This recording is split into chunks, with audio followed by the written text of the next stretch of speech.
everybody, and welcome to Wine Library TV. I am your host, Gary Vaynerchuk. And this, my friends, is the Thunder Show, aka the internet's most passionate wine program. And today we are focusing on a very interesting subject matter. The closure itself. That's right, the Zork. I felt like there was going to be music after I said it. Like, the Zork. Dun, dun, dun. Anyway, the Zork was made in South Australia. It's a new closure, and it claims to be the ease of a screw top with the pop of a cork. So I have not opened the wines prior because I wanted to, do the Zork as we do it. Do the Zork now. So the reds might have a little issue because they are not opened up, but they are, entry-level price points, so maybe that will help. So the first wine we have here today is Meuse 2006 Genie, which is a California wine. It is an interesting little white blend. I'd like to find out what it is. There is no information on the bottle. That's bad. We'll have to see what's going on here. It was about the Zork, not about the wine. So there you go. We get to open it, I see, which is nice. I like that. And so, there it is. Zorktown, USA. So, not too hard. This wine is 13 bones. Probably some alternative white varietals. Unfortunately, not on the bottle. Did not see that. Apologize. We'll get you the information. Is a unique blend of 3-year history of Meuse brand. See, I'm going to take this as an advantage to kind of yell about something that bothers me. How does a brand that is known as a Make Moments Magic California white wine expect consumers with no information on varietal in the front and no information on the varietal on the back?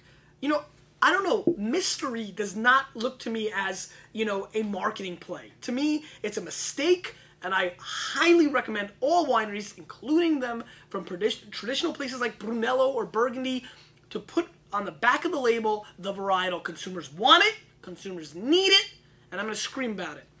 Probably like Gewurz and Riesling and all those kind of Uni Blanc and Sauvignon Blanc and Chenin Blanc and Viognier. Probably all those kind of varietals are possible in this. Let's give it a snippy snip. Let's give it a whirl. Kind of interesting nose. I get a little pineapple. I get a little pear. Very fresh and vibrant. Let's give it a whirl.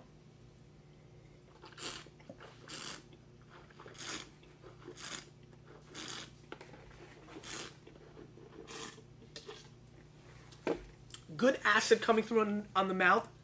Very floral. Very fruity. Nice. One of my best friends is named Rob Meuse, so it's fun to see his name on a bottle. Let's give it one more whirl.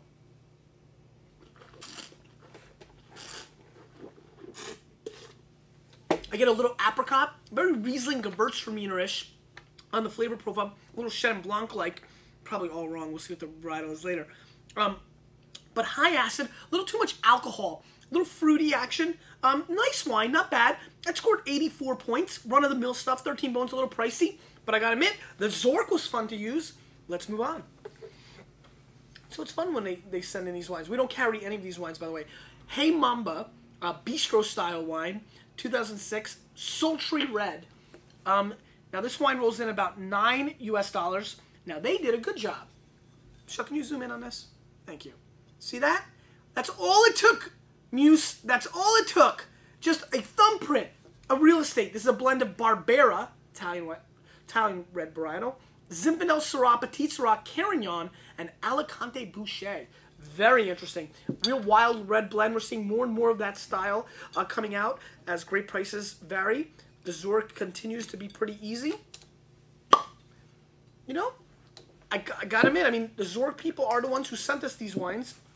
They wanted a little showcase on the Zork, and I gotta be honest with you, I've got no problem with it so far. Michelle, you've seen it. It's been pretty easy. It's an easy little move. I like it. The pop of cork, I like that. Again, Hey Mambo. Let's see what's going on with this little wine. Again, no breathing, so we gotta give it the benefit of doubt on that, but I really wanted to kind of open the Zork. Snippy snip. Tight nose, again. Could be from needing a little breathing time. I get a little bit of ocean spray cranberry juice, cranberry cocktail, because you can't call it juice, coming through on the nose. I get a little bit of a little mushroom soup kind of action on the nose, which I like. On the back end, a little fungus, but a little bit more of the cranberries coming through, a little bit more of the red raspberry, a little bit of raspberry pie custard coming through. Pretty good. Nice little nose. Chalky a little bit. Little. Oh, you know what? What is it? Oh my God, that was insane. Never have it right there. You know, little chalkiness. Yep, coming through on this. That was weird that it was there. Let's give it a whirl.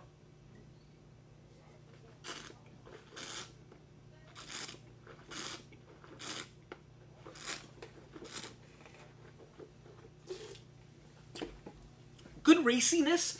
I get like a roasted red pepper, sun-dried tomato kind of thing going on. I see where they're going with this Bistro Red style. It's light. It's got some good fruitiness. It's simplicity, but it's fine. You know, this is an 85, 86 point wine. I like it. I'll go 86 plus actually even. I think it's got a little bit of girth to it. 9 bones. Not bad. Easy drinking. Fun time. Little NASCAR tailgating wine. Not hurting the bank. 9 bones.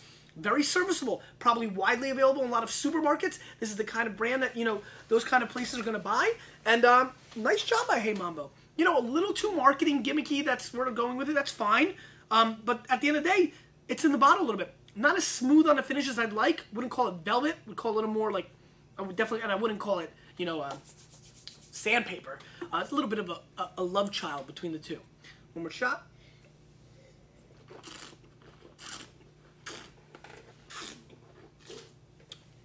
Definitely a play for Zinfandel and Italian red wine fans, if you're wondering.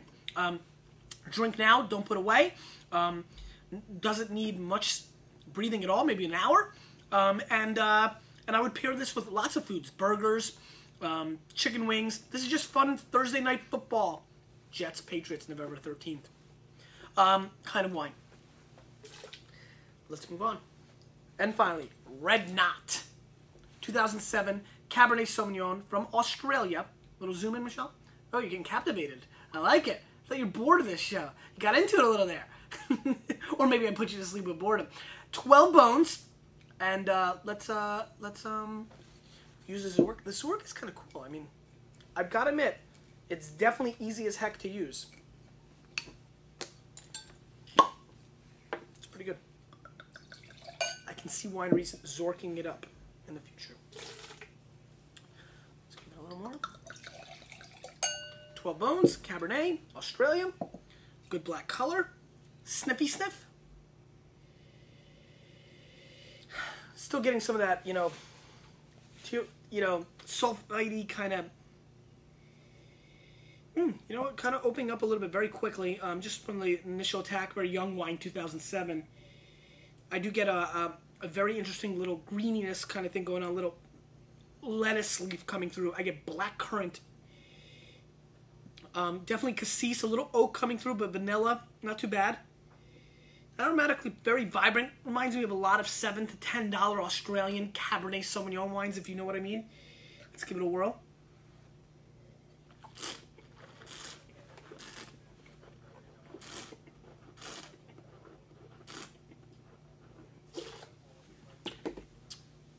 Big wine, bitter tannins, dark chocolate flavors coming through. I get dark chocolate covered cranberry, raspberry flavors coming through, which are vibrant, but a little fakey fake on the flavor profile.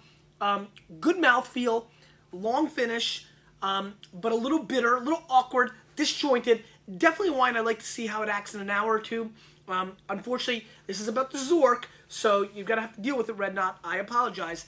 You know, an average showing. I wouldn't pay 12 bones for this wine. This reminds me a lot of Paringa, Whoop Whoop, Penfolds, those $7, $8 Australian cabs. I think there's just a lot of things like that that are coming through in that area that are as good as this. I'm going to score this wine 81 points. I'm going to give it a pass with a couple of Z's, and I'm going to move on. Question of the day. What do you think of the Zork? I mean, from what you've seen it. And also, I like the fact these kind of look cool, the toppings. And also, that was good. And also, have you ever used one? You, with a little bit of me, we're changing the wine world.